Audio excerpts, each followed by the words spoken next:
Like, look at that. This guy can just space tank.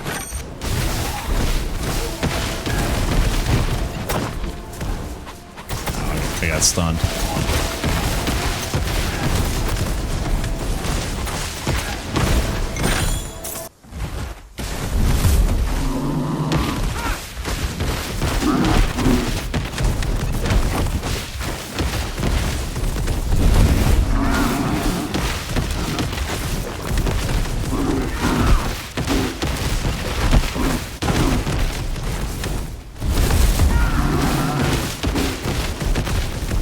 Okay, so look, I'm not a big bosser, but I can basically face tank anything. I've had enough.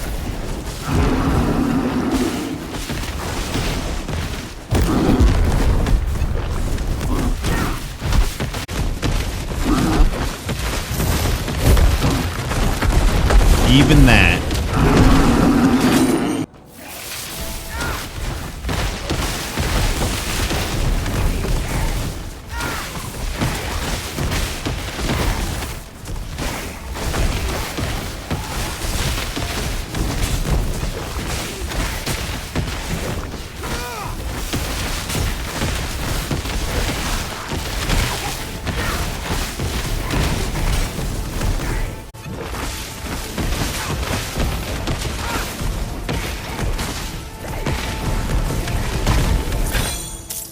Hello gamers, my name's Kerplunk. Welcome into another little build showcase overview. Today we have an Overload Elementalist. The concept is simple: stack Overload, do damage. If you guys don't know, an Elementalist is Earth Mastery combined with Storm Mastery. We leveled with Call Lightning, which is this one here. The premise is just 17 out of 17. To be safe, I would recommend one Overload and then keep either Energy Drain or Repetition while you're leveling, because you could stack up Overload really quickly. And if you don't know, let me move out of the way. On the right hand side of the screen, Overload is described as this. It gives a stack that remains for 5 seconds. And for 5 seconds, you take 1% of your maximum health per stack as combined fire and lightning damage. So that's the Overload mechanic. But as it stands, we have Thunderstorm, 3 out of 3. Thunderstorm does more damage by hitting with lightning strikes. Lightning strikes is lightning damage based on your character level. Basically, you can also scale it with percent lightning damage and other nodes later on in the tree. That's Thunderstorm. Delayed impact is 1 out of 1. You can get more of this. I just find that the more damage is good. It just timing the delayed impact is kind of just better for a boss that might be standing still. So we just have 1 out of 1. Rage gain. This is very clearly super powerful. So you want to get this early. It's 3% more damage per rage, and then once we get the passive, we'll go over that in shortly. Spell rage, it also affects spells. So this is a no-brainer. Stack up your rage, get more damage, and then lastly, we already talked about Overload. So that's the base ability. We're full sending a tier 1 ability, and it's great. Up to tier 2, this is Storm Nimbus. You want to max this out or get it pretty high.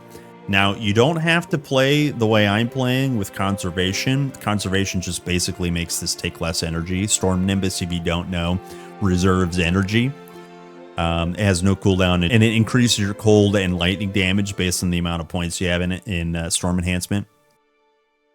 So Conservation makes it reserve less energy. If you take points out of there, you can see it's basically up to 95 energy reserved. You need energy, so you don't want to reserve it. 4 out of 5 Storm Enhancement. If you can squeeze that other one in there, it's pretty good.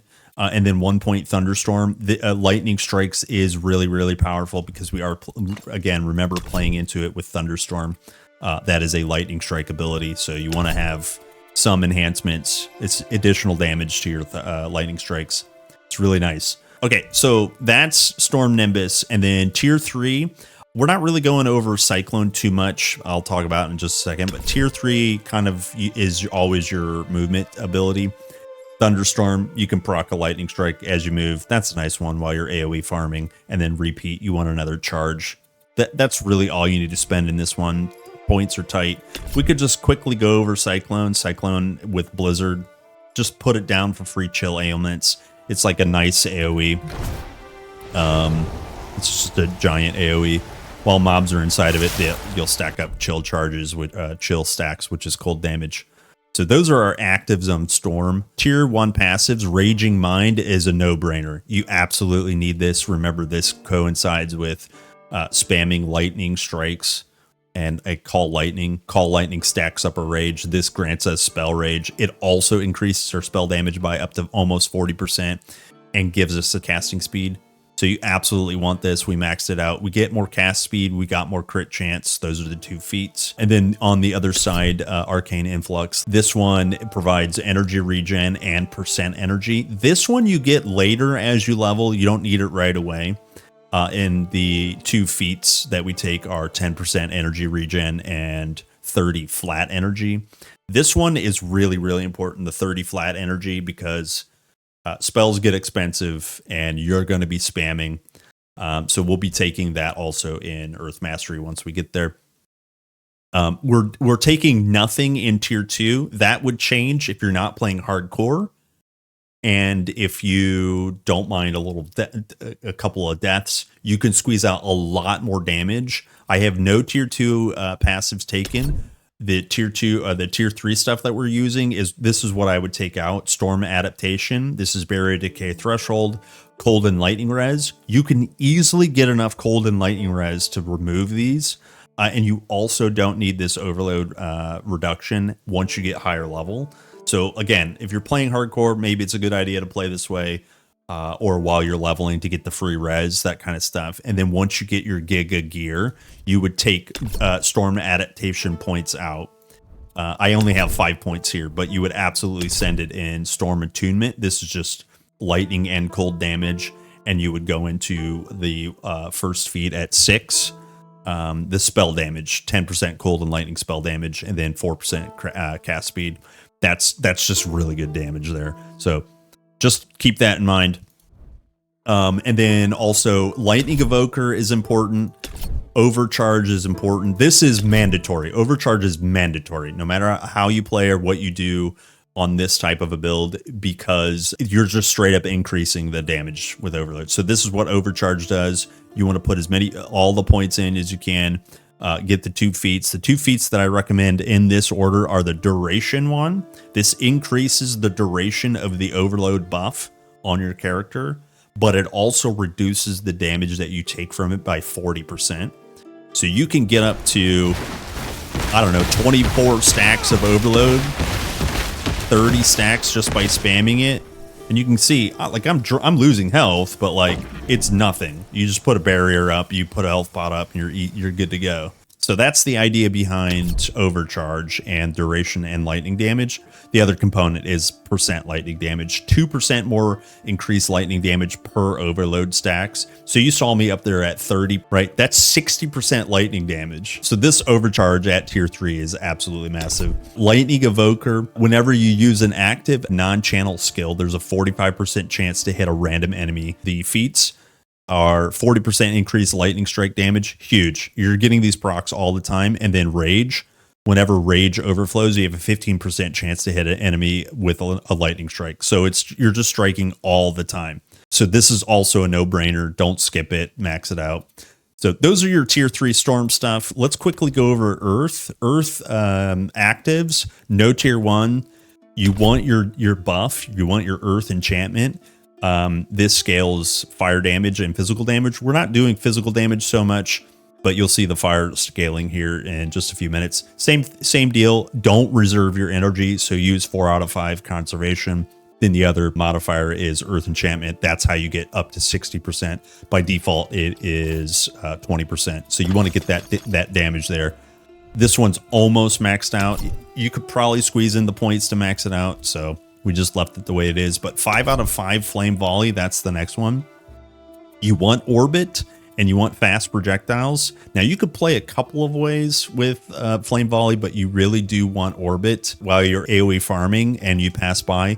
This Flame Volley, you manually have to use it unless you have Orbit. Once you have Amplify, And the way you get amplified, by the way, is just spending energy on abilities.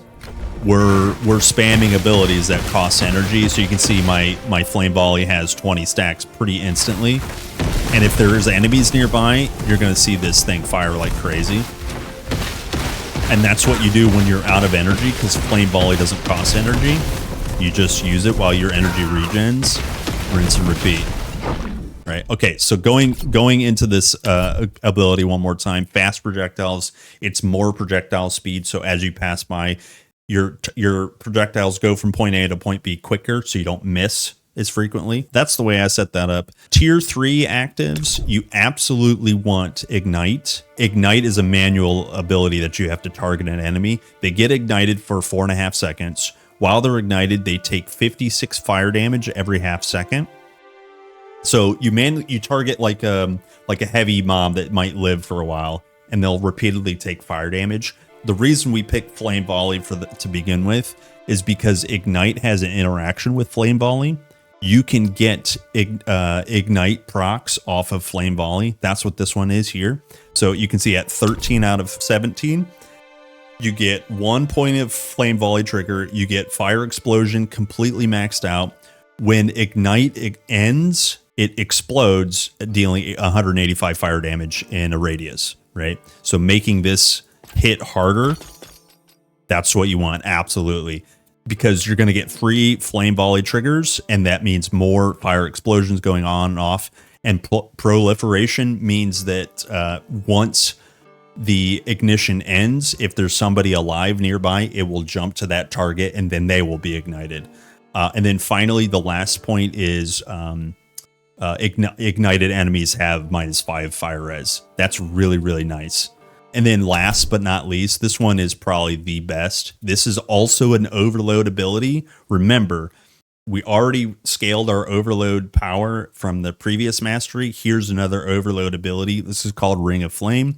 Normally, it's an active buff that has a duration and lasts for a short period of time. It's just a buff with permanency. And then 3 out of 3 weakening heat. This is the big one.